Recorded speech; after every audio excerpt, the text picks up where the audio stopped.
Good evening, and welcome to Sweet Blessings, the Anna L. Brothers Show and podcast, where we come to you every Wednesday to inspire, to encourage, and to empower you to live a healthier lifestyle. I'm Anna. I'm your host. I'm a retired school teacher, an author, an educational consultant, a jewelry consultant. I'm the proud owner of the Jazzy Jewels collection, where we put a little jazz in your step with our Jazzy Jewels. I'm also a health consultant, and I am a certified cake instructor. I bring to you a wealth of knowledge and experience to our conversation. Each episode, we will dive into topics that will enrich your life, from educational and personal development to health, wellness, and the art of jewelry.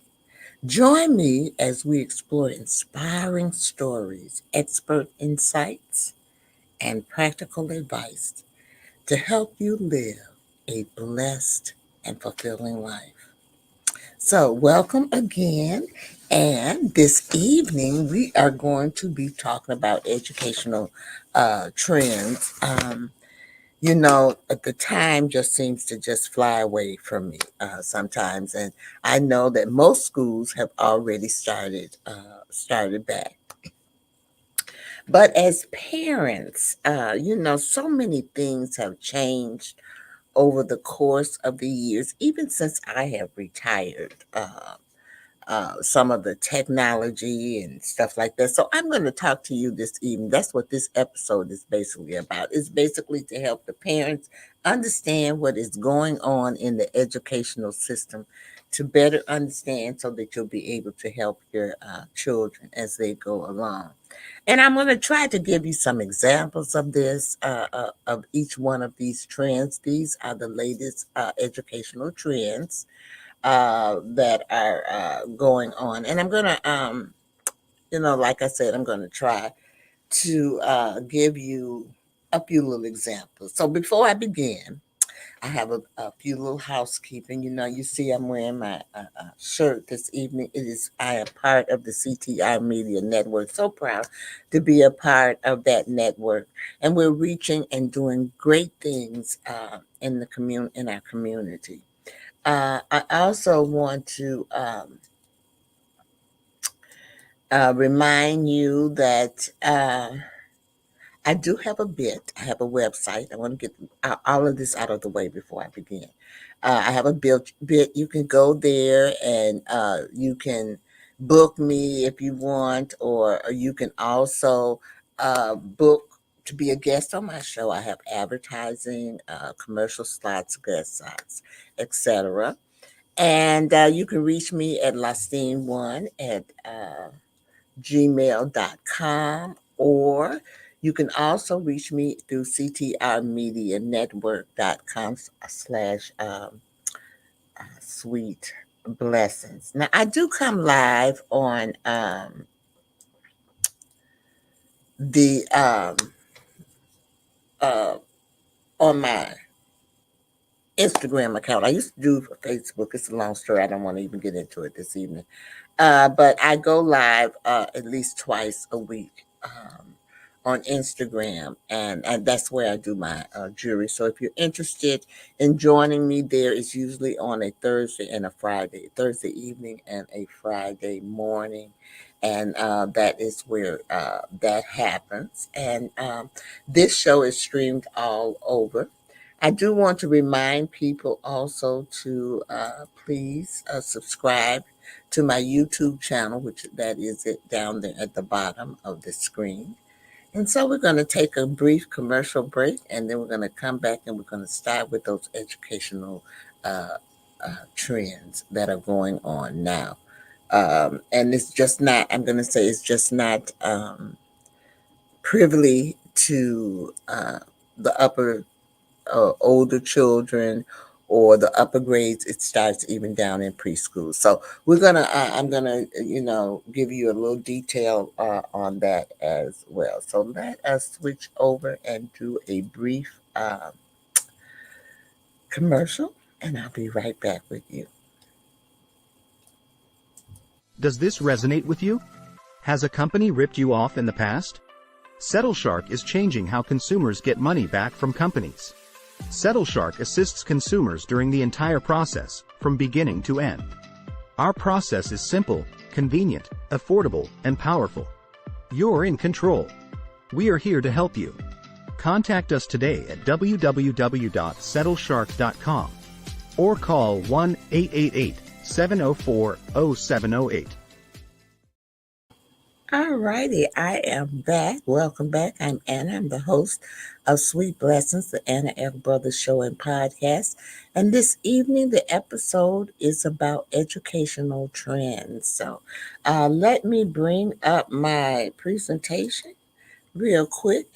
Educational Evolution, Key Insights and Innovations Shaping the Future. Okay. Shaping the future. So the first one that, well, let me remove this. But the first one that I want to talk about is educational trends. And, educational insights and innovation focus on transforming traditional teaching methods and improving learning experience through various approaches.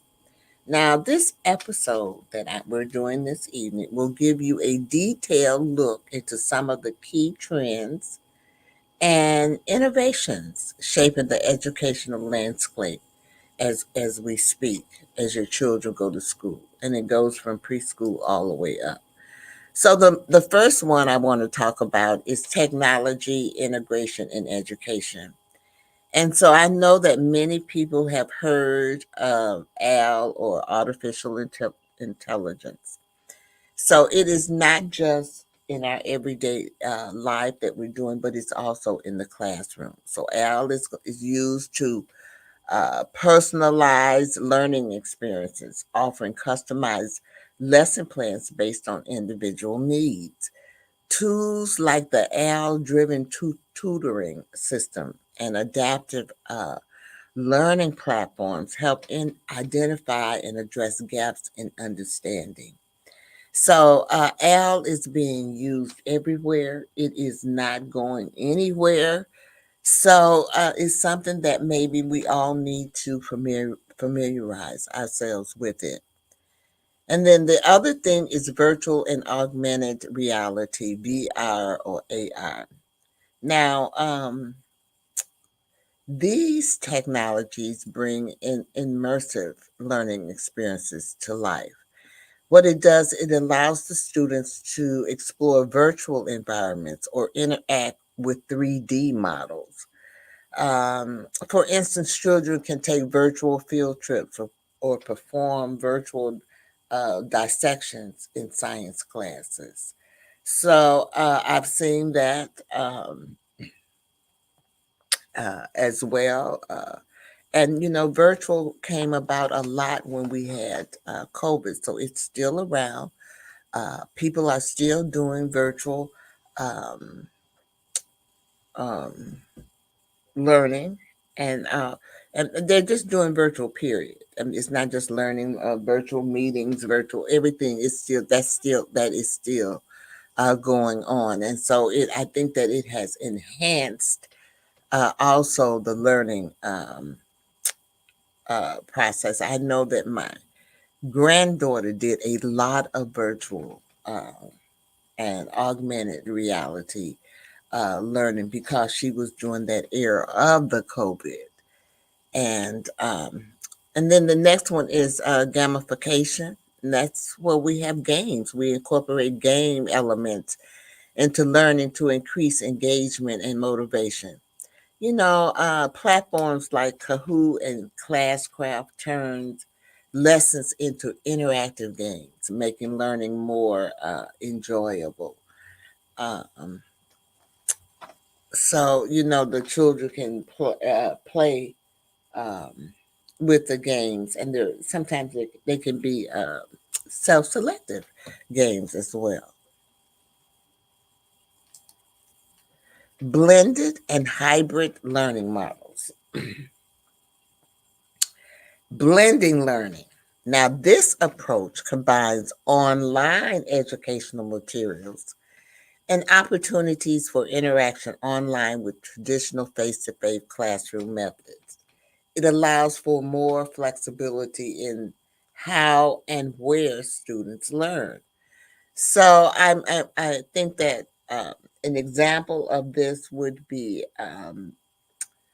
you would take your classes, most of the majority of your classes would be online, and then you might go into the classroom for maybe a project or something, a test or something like that. But basically, most of your things are done online.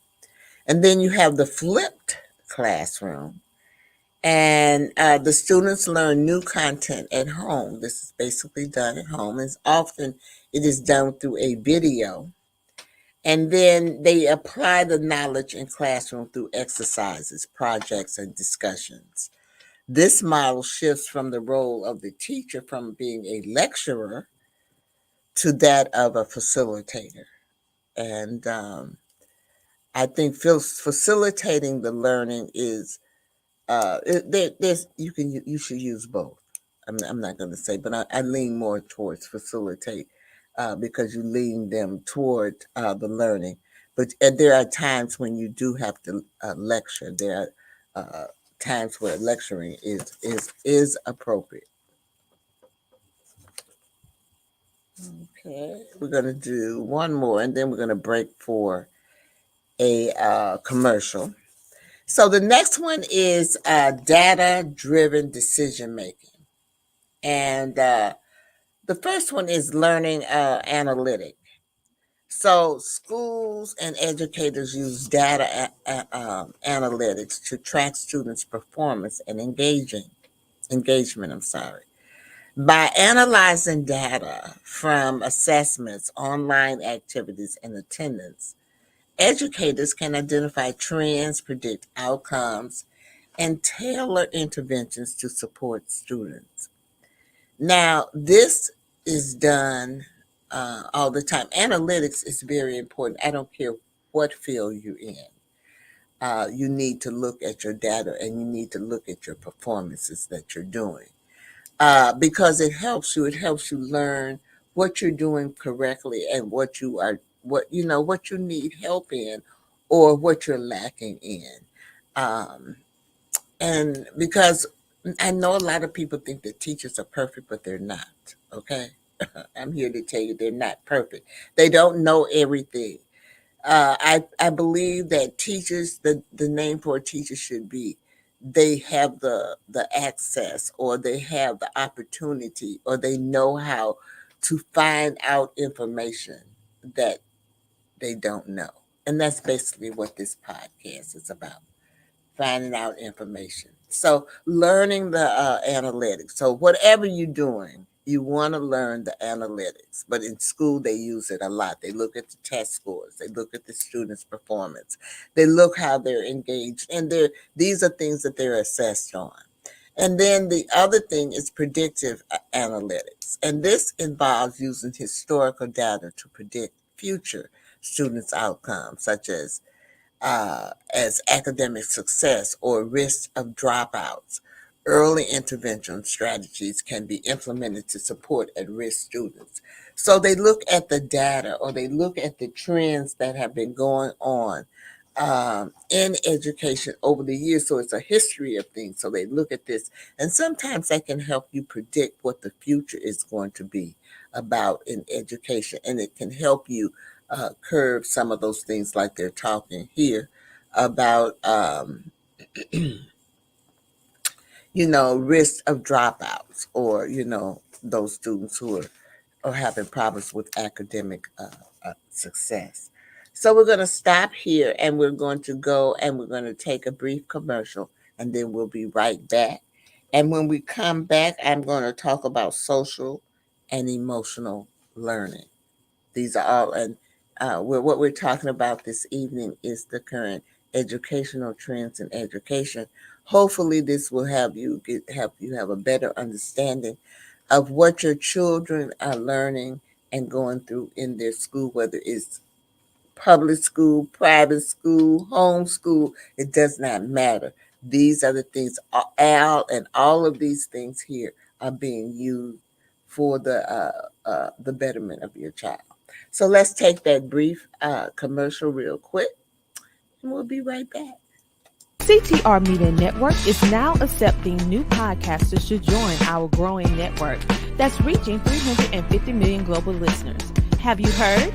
CTR Media Network offers podcast production, podcast training, distribution, and product placement. Book us for your next event or schedule an interview with CTR Media Network podcasters today. To learn more, go to ctrmedianetwork.com. Hi, so if you're just tuning in, I'm Anna. I'm the host of Sweet Blessings, the Anna L. Brothers Show and Podcast. And this evening, the episode is on the current educational trends. And we just finished up on data-driven decision making. And so we're going to move on to social and emotional learning, SEL, social and emotional learning. So integrating SEL, which is what it's called, into curriculum. Schools are increasingly recognizing the importance of social emotional development and student success. So SEL focus programs focus on building skills such as emotional regulation, empathy, communication, and resilience. And I do know that before, this was something that was started before I left the field of teaching, before I retired. And I do remember them having programs where it would teach the children empathy, or they would give them different situations and they would have to role play it and figure out the different scenarios and what they had to do with it. So this has been going on for a while, but you will see a lot more of that. And then we have mindfulness and well-being programs. And so these here, um, what they do is they incorporate mindfulness practices and mental health support into the school day. And it helps students manage stress, improve focus. Some schools have introduced dedicated well-being curriculums or wellness centers. Now, this is probably going on more now than it was when I was, but I do remember when I went through a divorce. They had a program at the school called Rainbows, where it helped children that were going through stress or divorce or something to help. Now, most people don't think that children have problems at a young age, but they do. They have problems. Sometimes the problems of their parents is thrown off on them, and so and children have a tendency, or they, how can I say it, show their stress and emotionally different than adults. Okay, sometimes they hold it in, sometimes it's out, sometimes it's screaming and hollering. It's just different ways of doing this. So I think what they found out is that they needed programs for well-being programs. And so that came about. Now, keep in mind, remember that data I was talking about. We would not have these programs and things like that if we had not looked at the data and things which to lead up to some of these things that we do have now in the systems, most of the systems.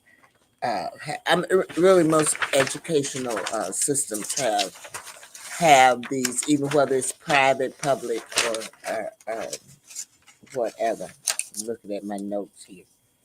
Okay, so let's move on to project-based and experimental learning. Now, a lot of us, most of us, have heard of hands-on learning, um, and that's what project-based learning is.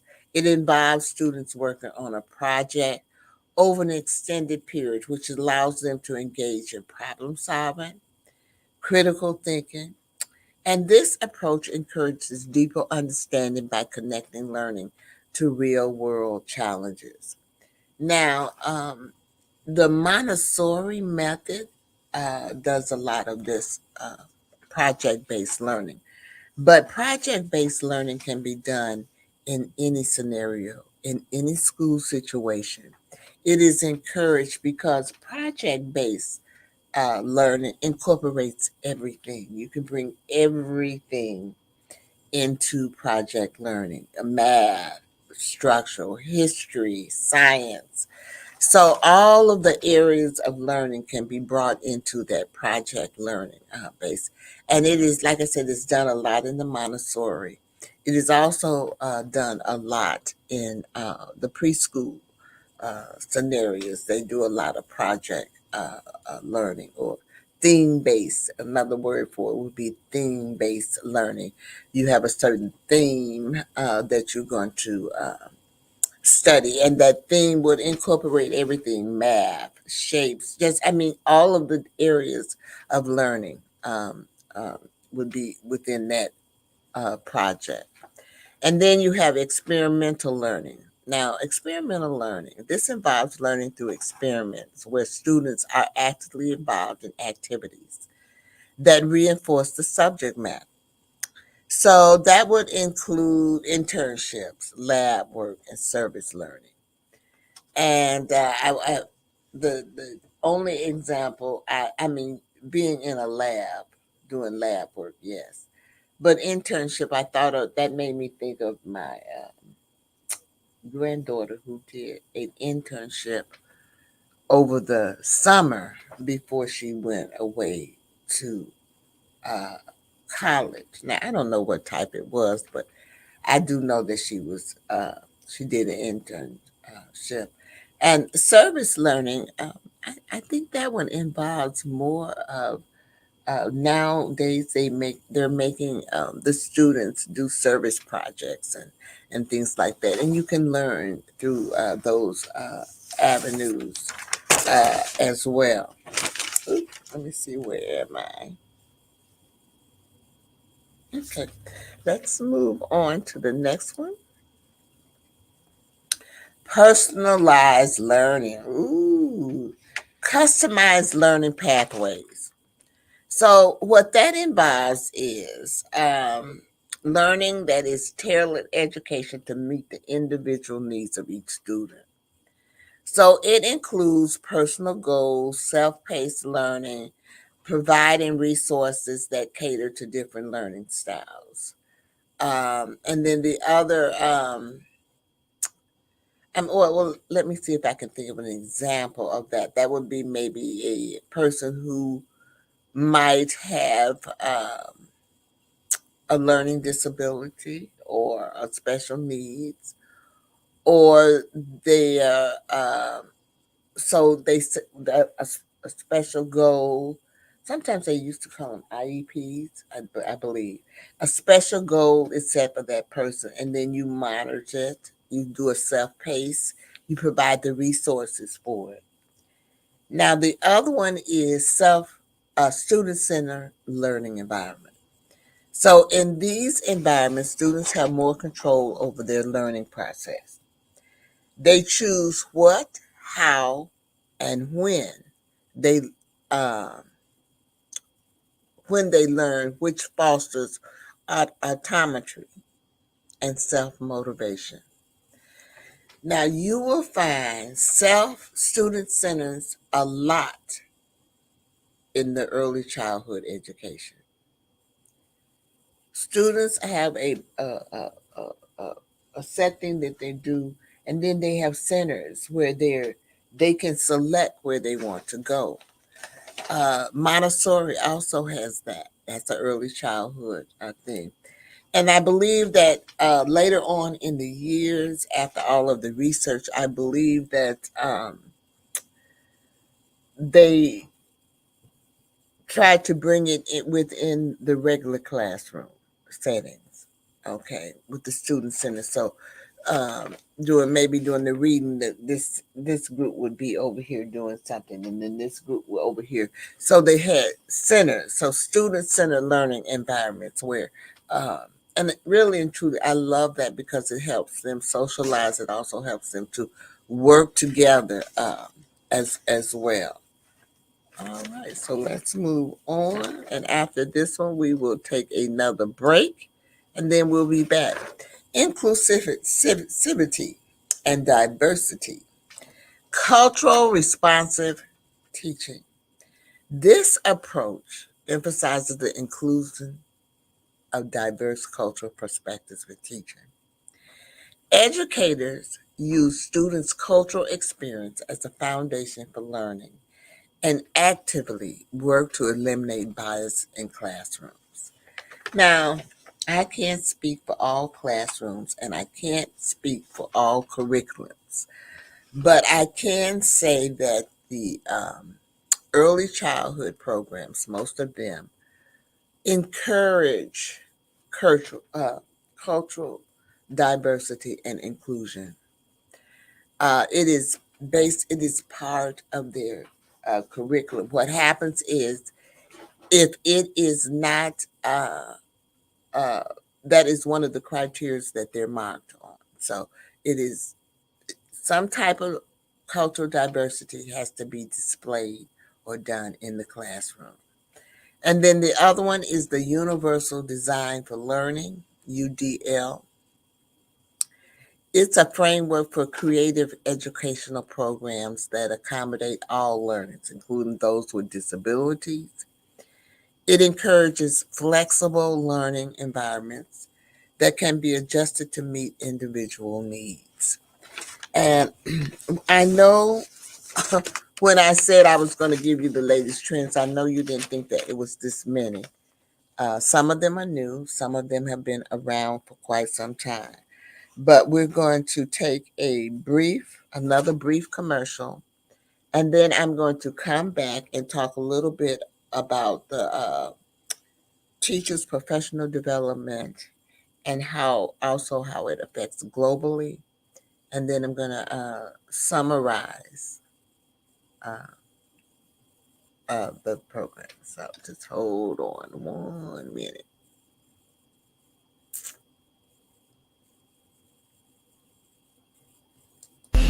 LANOROUS,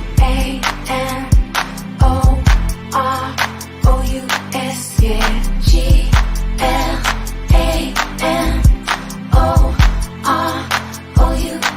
We flying first class up in the sky, popping champagne, living.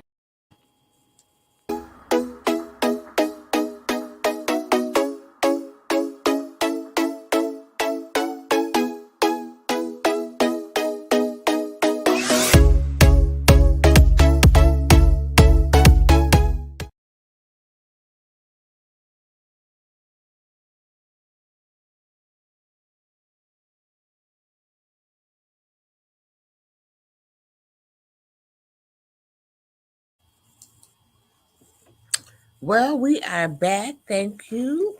2 for 1 that time. Ooh, we. All right, so we're going to move on and we are going to talk about teacher professional development. Okay. So there's two things up under this, and this continuous learning for educators.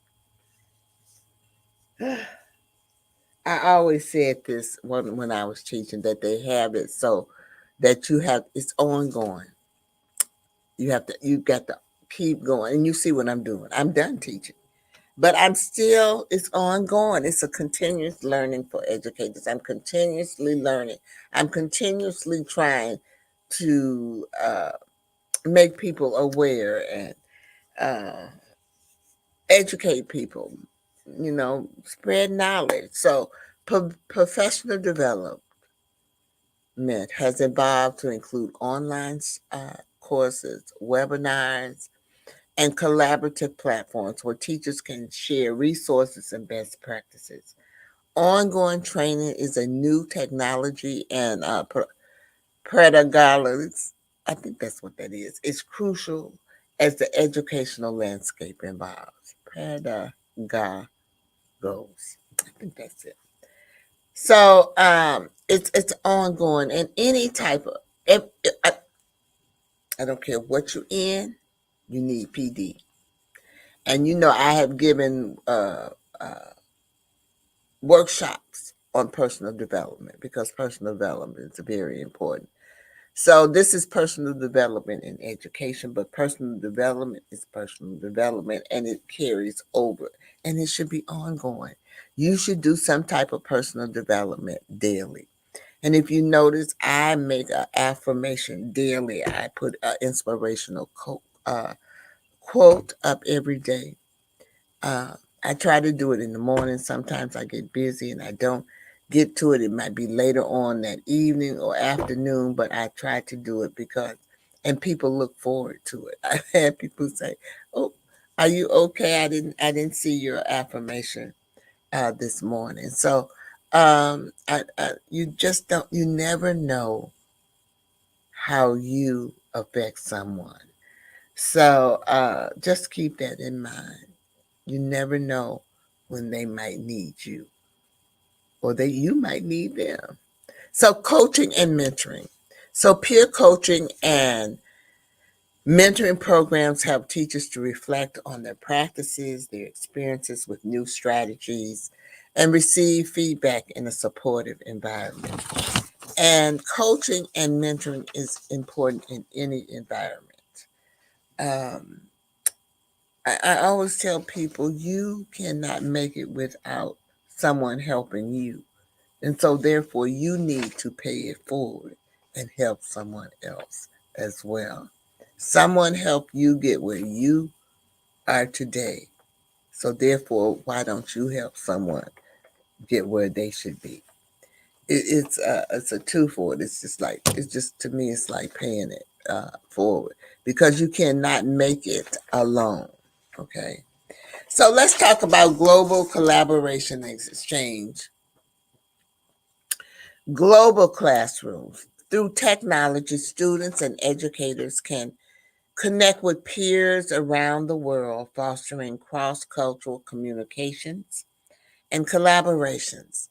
This global exchange can broaden perspectives and enhance the learning experience. And it's so true. I know in my when I was in school, we didn't basically have this. Well, they had exchange students. They had that program. But now with technology, you can have a class and your students can be in China and they could be in Japan or whatever. That's the type of experience that my granddaughter has. She took a class and it was a global class. You know what I'm saying? So, and they also have international educational programs, study abroad programs, and international partnerships between schools. And it allows the students to experience different educational systems and cultural firsthand. And I believe that these are the type of schools where you have the exchange students where they go and they live there and they might learn the language or whatever it is. So with that being said, we're going to take one more commercial break. And then we are going to come back and I'm going to summarize what went on this evening. Join the She Trucking Foundation today and be a part of a supportive community of women in the trucking industry. Unlock exclusive access to valuable resources, including mentorship, educational workshops, and networking opportunities. Whether you're an experienced professional or just starting your trucking journey, She Trucking is here to empower you and help you thrive. Visit www.shetrucking.com to join us and drive your trucking career to new heights. All righty, welcome back. We're at the end of the program. And so I always try to give a little summary of, what I talked about this evening. And I was talking about the different educational trends because, your children go to school And unless you're in education, you might not be aware of some of the things that are going on. And so I thought it would be privileged for me to come on because these innovations are shaping the future of education by making it more adaptive, inclusive, and student-centered. Educators who embrace these trends are better equipped to meet the diverse needs of their students and prepare them for success in a rapidly changing world. So it's something to look at. You want to stay up on it because you want your child to be on it, up on what's happening. You want to be up on what's happening in the field of education. So this evening, I want to say thank you uh, for joining me this evening and spending a little time with me. Um, I always end my program with um, a few little things, so I'm going to do that now. I just want to say that I hope that in some kind of way I have inspired you. I hope that I have encouraged you. I also hope that I have empowered you to live a healthier lifestyle.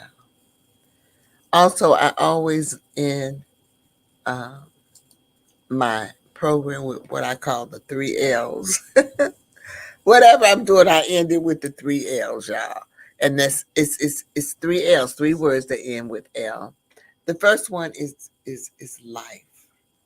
Life. Live your life. It's so important that you live your life. Life is short, so you want to live your life to the fullest.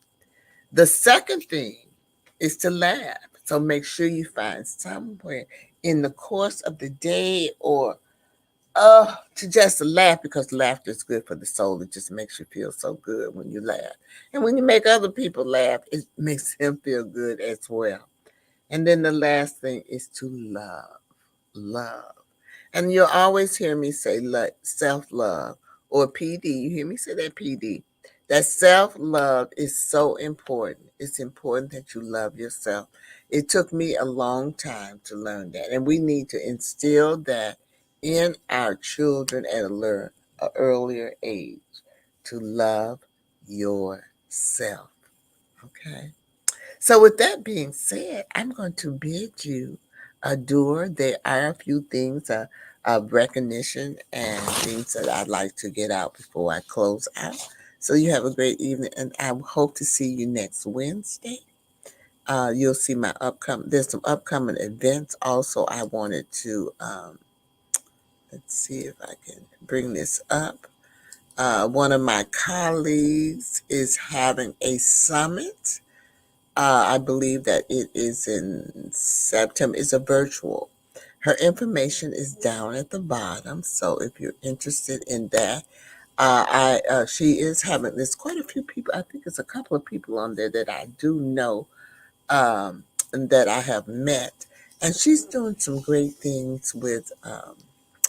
I believe it is the men who have been incarcerated, and when they get out, she has really um, a story.